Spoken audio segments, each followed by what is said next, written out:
Мен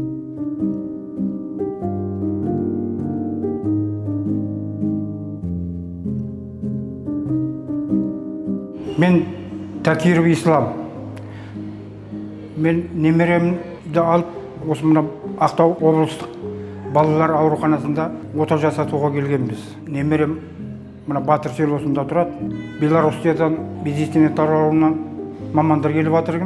Сонымен бірлікте мына облысымыздың дәрігер хирургтері ота жасап, білекке тері мен сүйектің без ба шеміршекке шыққан ғой, соны кесіп алып тастады. Қазір Құдайға шүкір жақсы операциядан шықтық. Өткен жылдан бастап өсіп бастады. Уақыт өтуіменен ұлғайып келатты қасын. Алдын алайық деп, мына дәрігерге көрсетіп, дәрігерлерде кеңес берді осындай. Белоруссиядан мамандар келеді, сонымен бірлікте жасайтын жөнінде. Бірлікте істеу жақсы ғой енді. Біреудің білмеген біреу біледі. Тәжірибе алмаса, мына қорларға да рахмет. Осындай мамандарды тартып елімізге бірлікте жұмыс жасап жатқанына. Осындай ұйымдар көбейе берсін.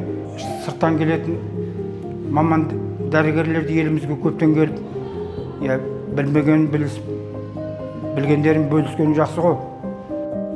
Рахмет, сау болсын, емдері сәтті өтіп, емделіп кетуіне тілектеспін. Барлықтарыңа рахмет, атсалысып жатқандарыңа.